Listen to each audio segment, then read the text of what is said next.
October 1983, Calhoun County, Iowa. The ammonia smell reached Earl Maddox before he got to the mailbox. A neighbor 2 fields north had started his fall application, and the chemical bite of anhydrous nitrogen rode the northwest wind down the gravel road and pressed into Earl's sinuses. Sharp, medicinal, almost antiseptic. The smell that had anchored every autumn of his adult life.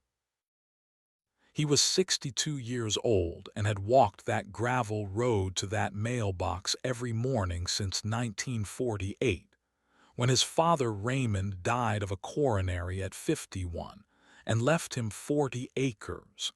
A green 1947 John Deere Model A, and the bank note that came with both of them. Earl pulled the envelope from the mailbox the way he handled everything, thumb pressed flat, fingers closed deliberately, a hold that looked like caution and was actually 35 years of habitual precision. Inside was the invoice from Midwest Agri Supply in Rockwell City. Anhydrous ammonia, spring application, 40 acres at the standard rate of 58 pounds of nitrogen per acre, $2,340 net 30 days. He stood at the mailbox. The corn stubble in his field stretched behind him in flat rows, gray-brown under an October sky the color of poured concrete. The wind carried the ammonia in waves from the north. He folded the invoice, put it in his coat pocket, walked back to the house, and did not place an order. That choice, made at a gravel road mailbox in Calhoun County in the fall of 1983, would eventually pull a soil scientist out of Ames, Iowa, with instruments she had never deployed in a working production field. It would compel a formal written correction in the Iowa Cooperative Extension's quarterly bulletin.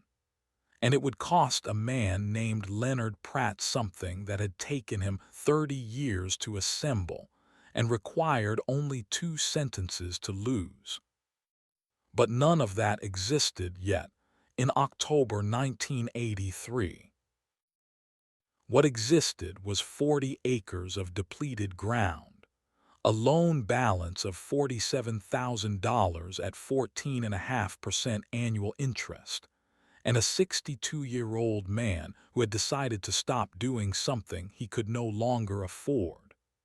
The loan had come from First National Bank of Rockwell City in March of 1982, the second year of a slow collapse that had already broken several hundred Calhoun County farming operations, and was not finished breaking them.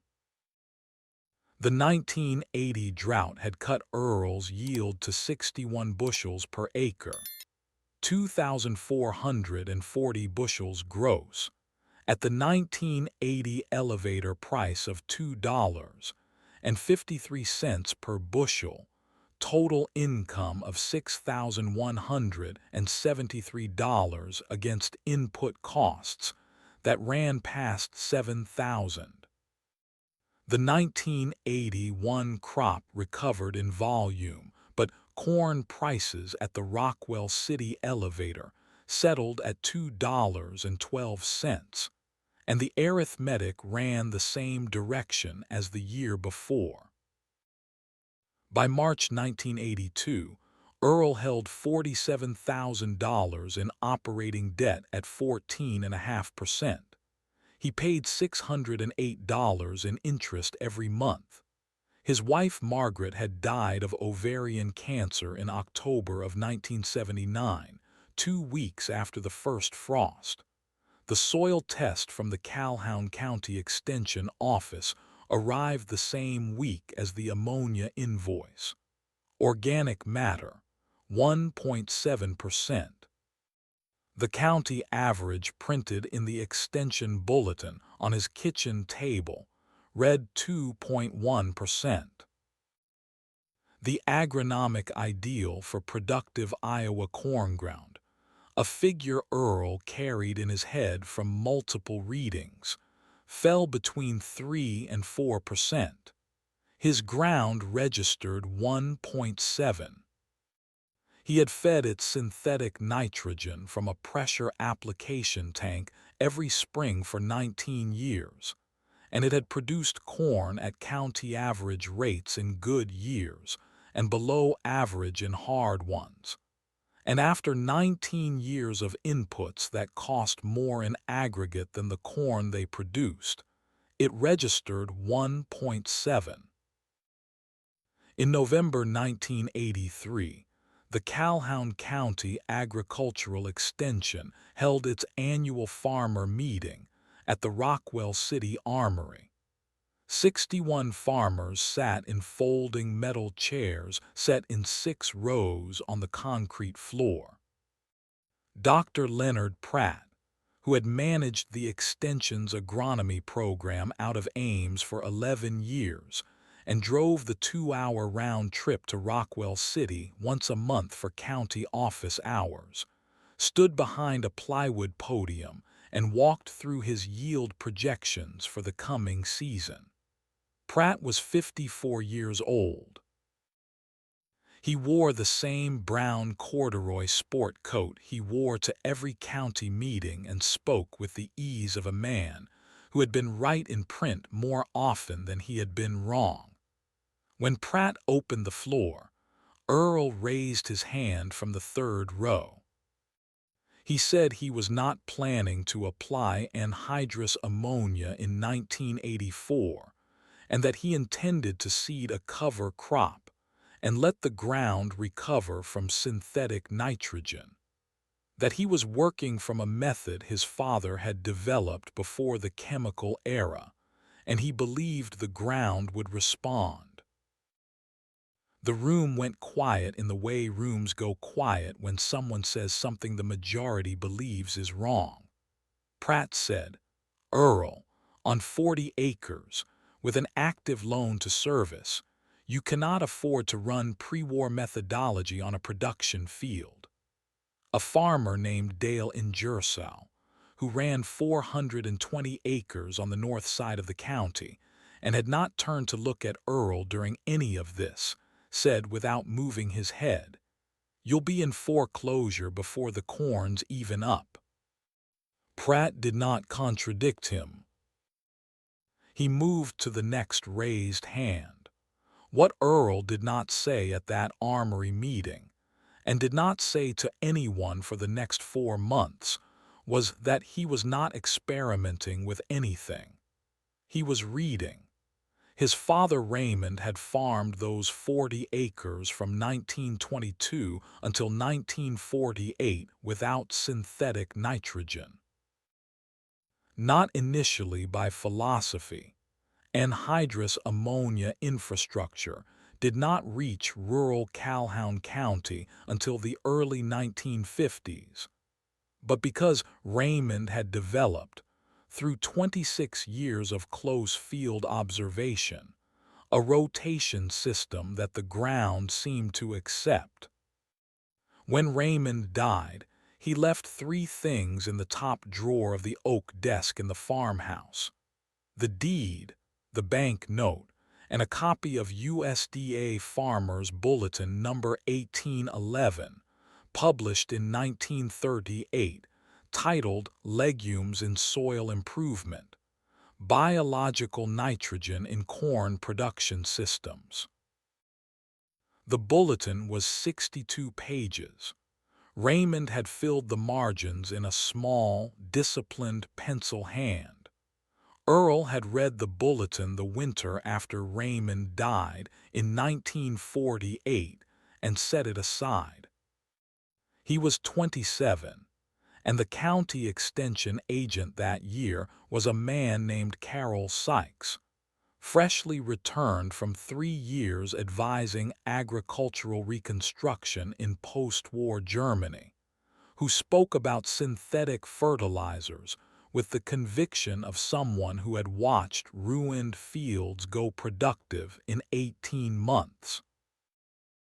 The future, Sykes said repeatedly, was chemical inputs, hybrid seed, and precision yields that no legume rotation had ever approached. Earl had adopted the program.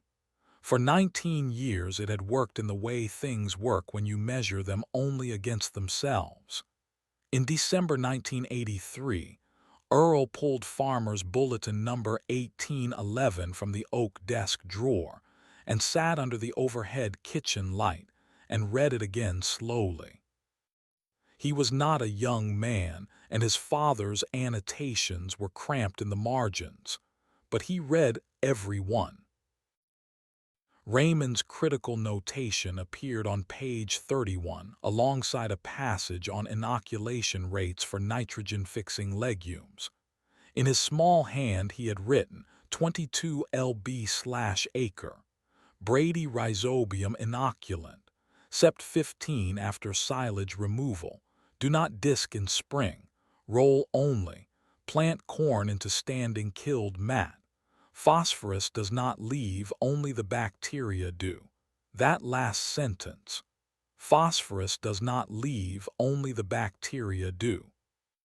What Earl understood by December of 1983 was not that his ground lacked nutrients.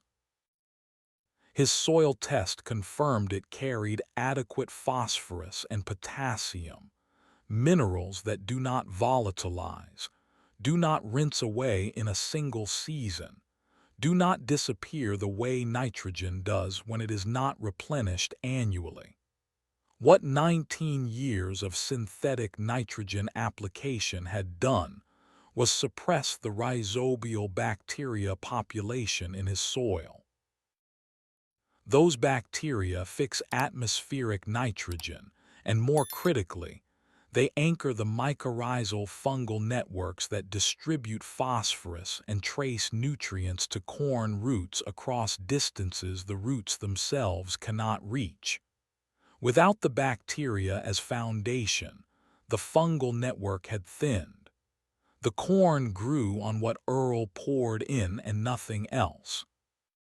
Remove the pour and the ground had no internal delivery system. Not because the nutrients were absent, but because the apparatus for moving them had been dismantled by the very inputs meant to replace it. Hairy vetch, inoculated with the correct rhizobial strain at 22 pounds per acre, would rebuild that apparatus. It would fix nitrogen through the winter root mass.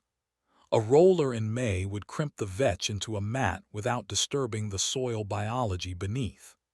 Corn planted directly into that mat would draw on fixed nitrogen, intact phosphorus reserves, and a recovering mycorrhizal network that would do distribution work that 19 years of tillage and chemistry had nearly ended.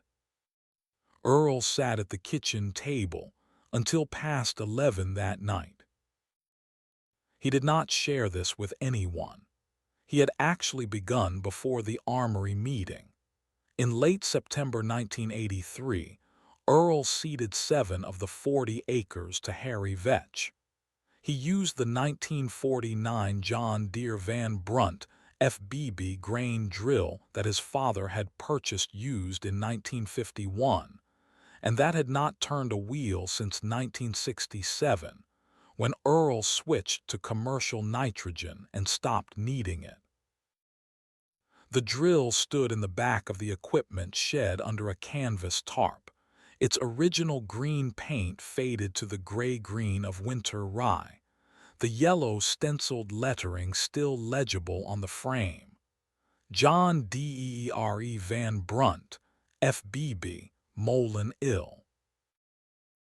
Earl had spent 4 days in August cleaning the 14-disc openers, replacing 2 cracked seed tubes, repacking the press wheel bearings, and calibrating the seed rate against a bent tin catch pan, a container from a commercial lard bucket that Raymond had painted red on the inside so the small vetch seeds showed clearly against the color. He ran the calibration twice. The rate matched 22 pounds per acre exactly. He seeded the 7 acres on September 15th. The ground was dry and hard from the summer, and the drill moved through standing corn stubble with a low, rhythmic clicking as the disc blades cut through residue and opened the furrows. The smell that rose from the cut soil was darker than the surface, faintly sweet, the smell of something long covered and suddenly open.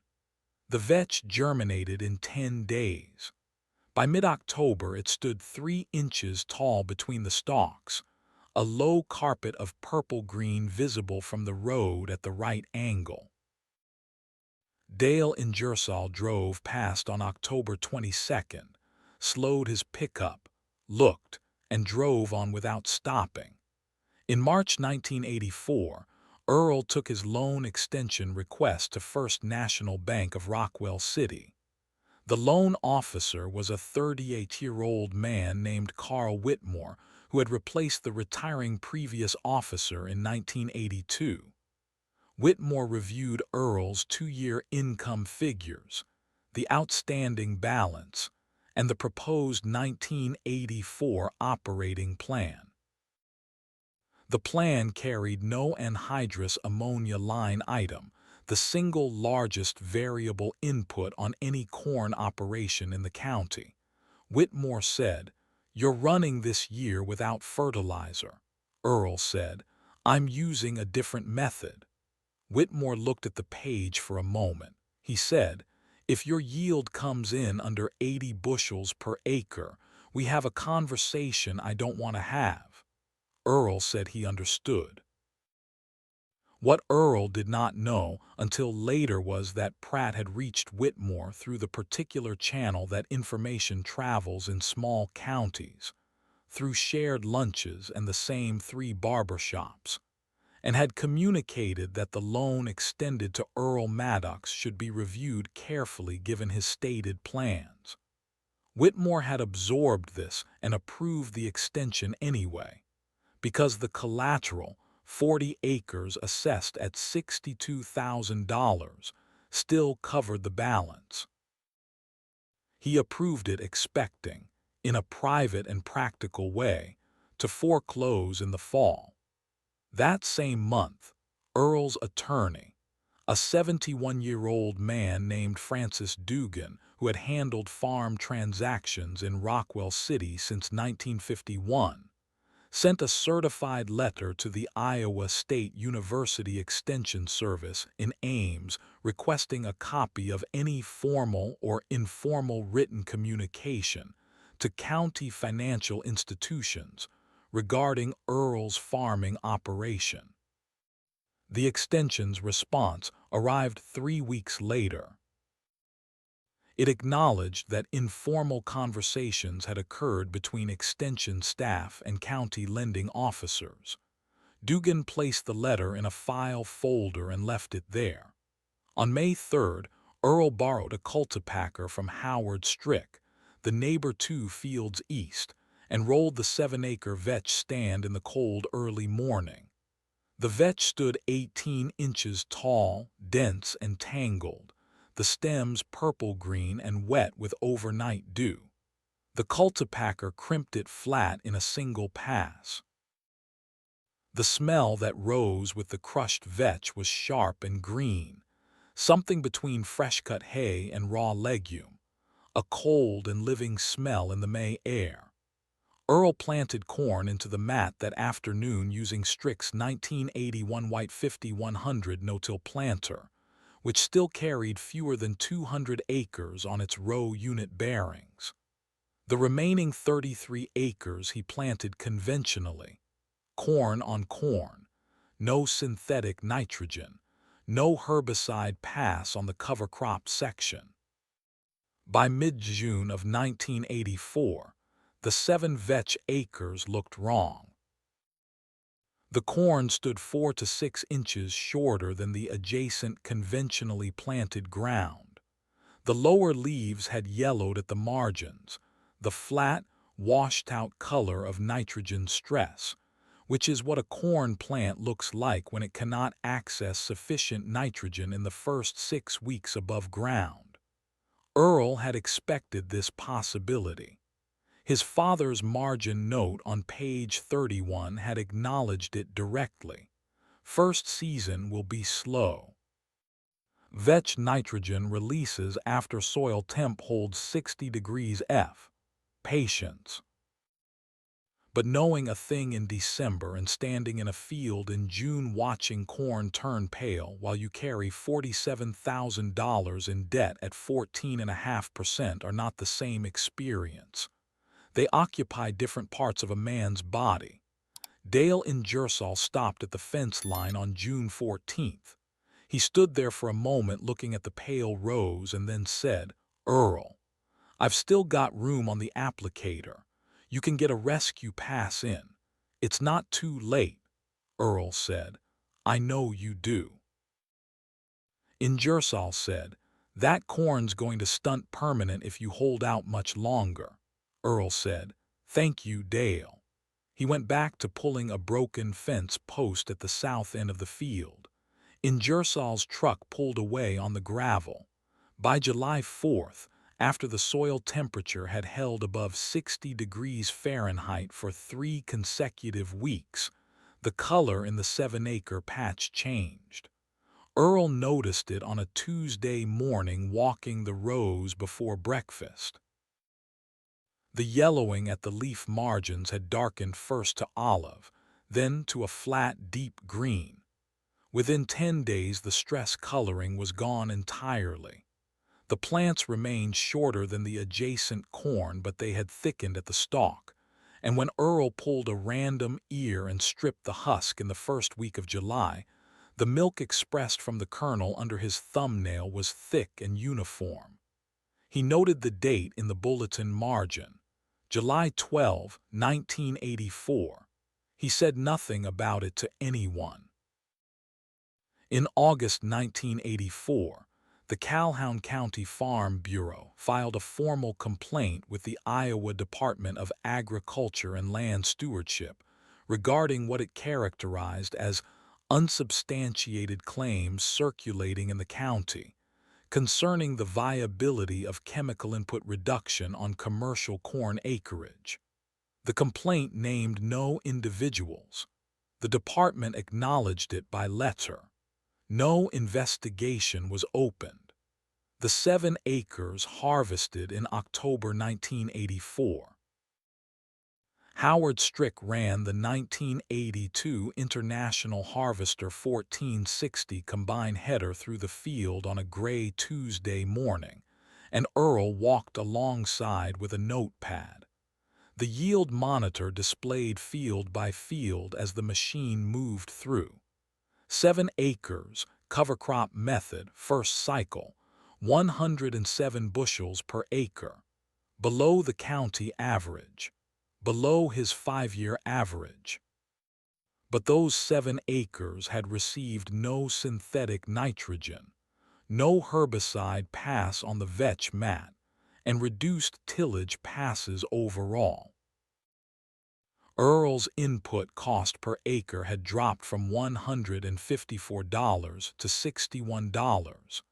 At the 1984 elevator price of $2.81 per bushel, the cover crop acres returned $46 per acre, more net income than his conventional corn, after all inputs.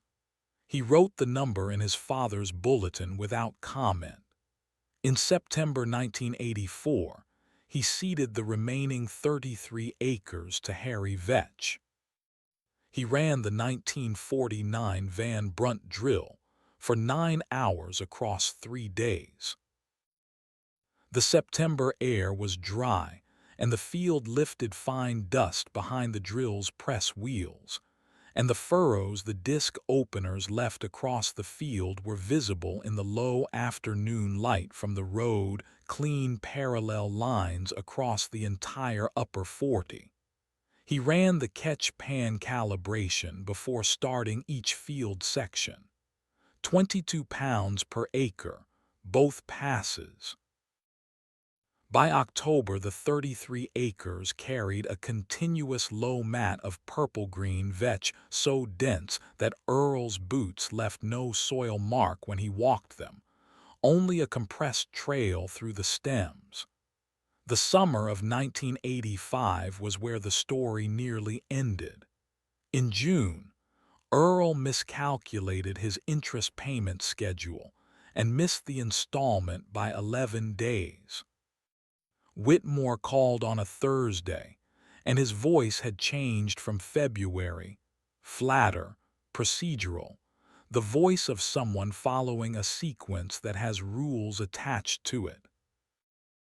He said a second missed payment would trigger a formal loan status review. Earl told him the check had already been mailed, which was true. It cleared the following Monday. 11 days. In August, a hailstorm pushed east across Calhoun County and laid egg-sized stones across the north end of Earl's upper field for 4 minutes.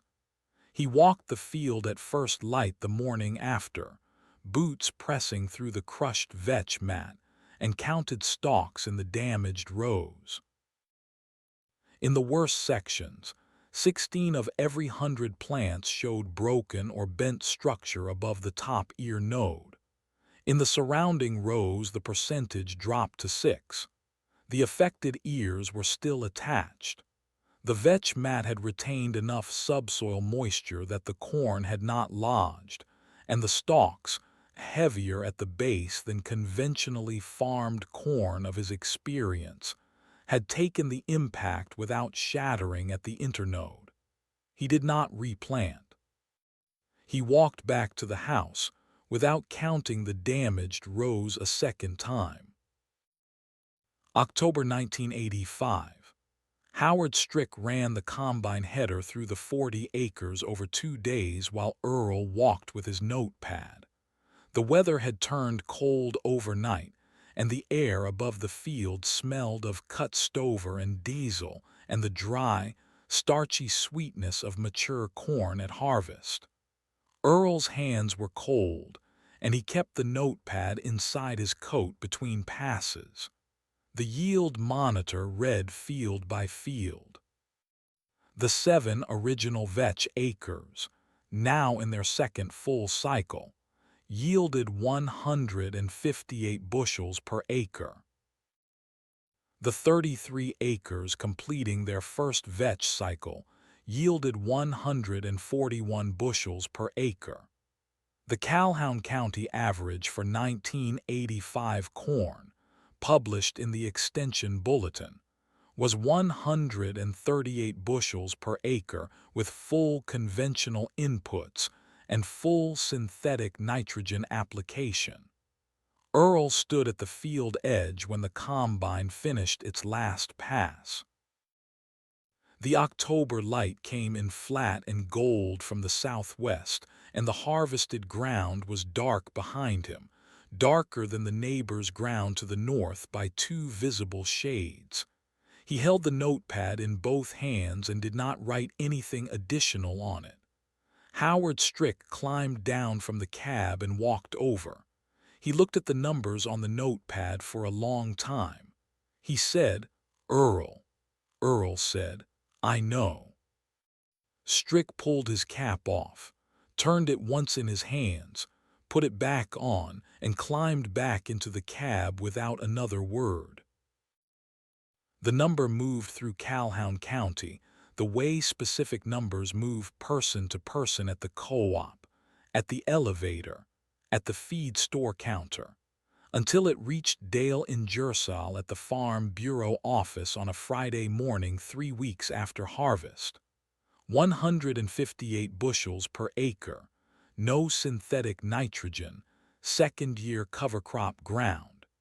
Ingersoll drove to Earl's farm the following Saturday morning. Earl let him walk the harvested field without explanation or accompaniment.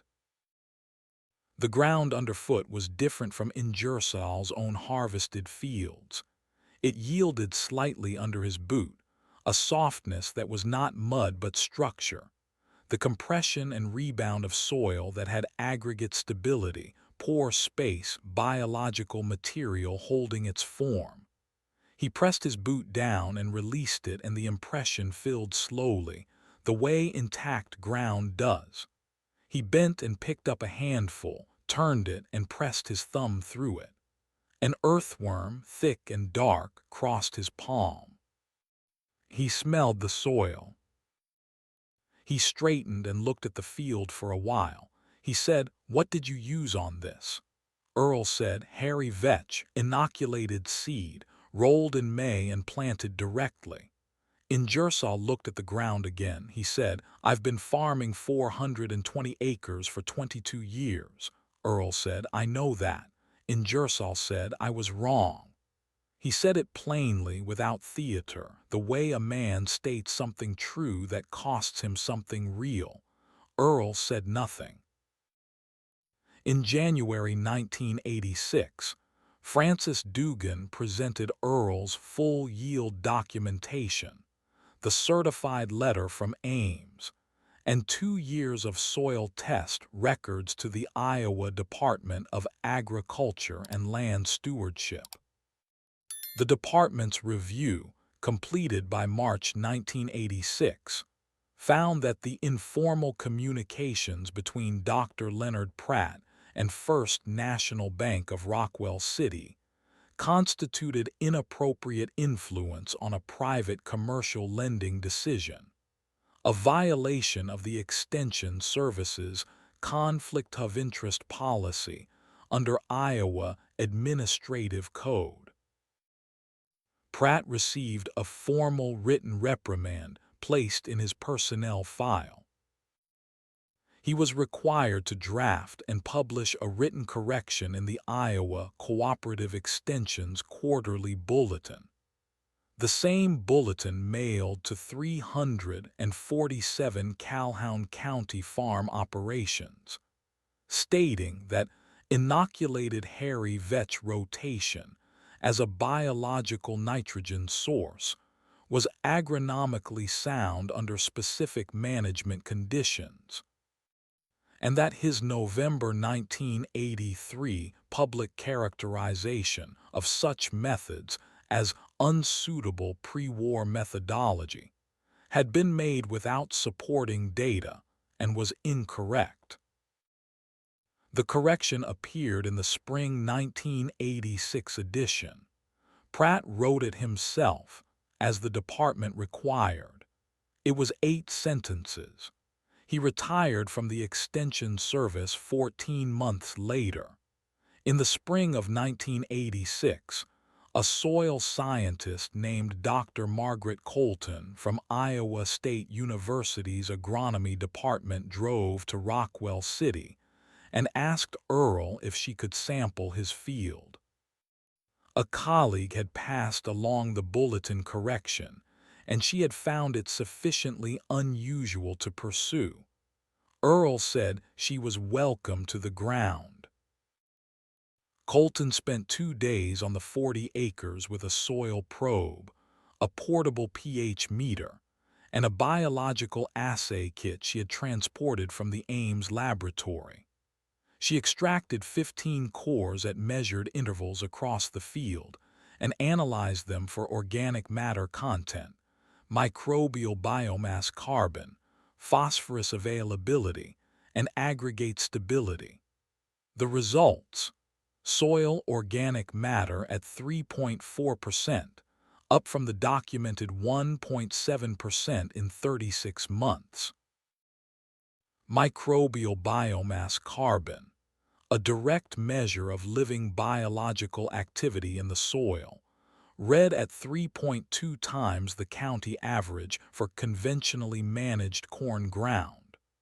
Through her field microscope, the mycorrhizal fungal hyphae were visible as a fine white web threaded through the soil aggregates, present in densities she recorded in her field log as inconsistent with 3 decades of continuous synthetic nitrogen application history.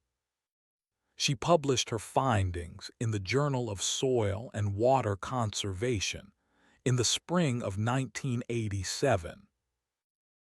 She cited Earl's field as the primary data source and listed him in the acknowledgments as E. Maddox, Rockwell City, Iowa, whose management records and documentation made this study possible. The paper was cited 11 times in the subsequent 4 years, including once in a 1989 USDA Soil Health Initiative paper that shaped federal cover crop incentive policy through the following decade. Earl received a copy of the journal by mail. He kept it in the oak desk drawer with Farmer's Bulletin number 1811. In Calhoun County, 3 farmers, Ingersoll among them, adopted the vetch rotation on portions of their ground within 2 years of the 1985 harvest. None achieved Earl's second cycle yield numbers in their first cycle, which was consistent with the science. The mycorrhizal recovery was cumulative and required time proportional to the years of suppression. Ingersoll's second cycle yield on 40 converted acres in 1988 reached 143 bushels per acre, with no synthetic nitrogen. His input cost per acre dropped $67 below his 5-year average. In 1994, Earl's son Thomas, who had left Rockwell City at 22 and spent 18 years in engineering work in Des Moines, came back to the farm for reasons that did not require explaining. He was 40 years old and had not farmed before. Earl was 73. They walked the 40 acres together on a May afternoon when the wind moved through the open ground in long, continuous passes, and the sky was the particular blue that Iowa carries in May when there has been good rain.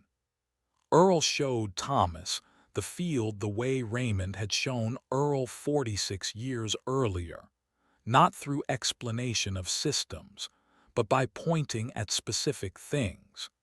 He pointed at the color difference between his soil and the neighbors to the north. He crouched slowly, one hand braced on his knee, and scooped a handful of the dark earth and turned it in his palm until a 4-inch earthworm appeared, and he held it out without comment. Thomas took the soil and pressed his thumb through it. Earl brought him to the equipment shed and showed him the 1949 Van Brunt FBB grain drill.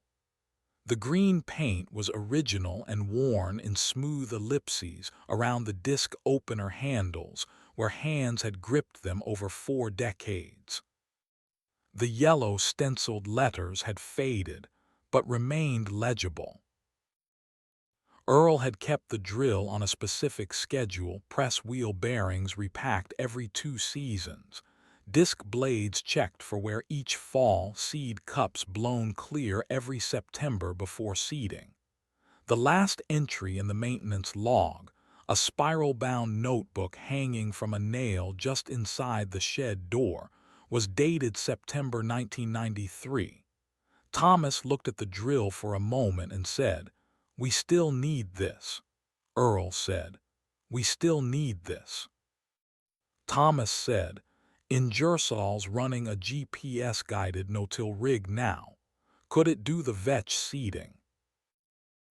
Earl said, "Ingersoll's drill plants corn. This one plants vetch. You calibrate it to 22 pounds per acre and you check the rate in the catch pan before every field every time. Your grandfather wrote that down." He took the maintenance notebook off the nail and handed it to Thomas. Thomas opened to the first page. Raymond's handwriting filled the top in pencil, dated August 1951. Van Brunt FBB disc openers, clean after every field. Seed tubes, blow clear. Rate, catch pan check before every operation. Do not guess. Thomas read it and held the notebook in both hands. In October 2001, 18 years after Earl Maddox stood at a gravel road mailbox with a $2,340 invoice in his hand and decided not to pay it, Thomas walked the 40 acres after the harvest combine made its final pass. Soil organic matter had held at 3.6% through 3 ownership changes on adjacent land and 2 significant droughts. The yield that fall was 162 bushels per acre. The Calhoun County average, printed in the Extension Bulletin, was 151. The 1949 Van Brunt sat in the shed under its canvas tarp. The maintenance log carried 63 additional entries in Thomas's handwriting below Raymond's. The tin catch pan bent, red painted on the inside so small seeds showed clearly against the color, still hung on the same nail beside the notebook, exactly where Raymond had put it in 1951. There is a version of this story that concludes with recognition, a ceremony, a presentation, an award handed to Earl Maddox in front of the people who once told him he would not survive the summer. That version did not happen.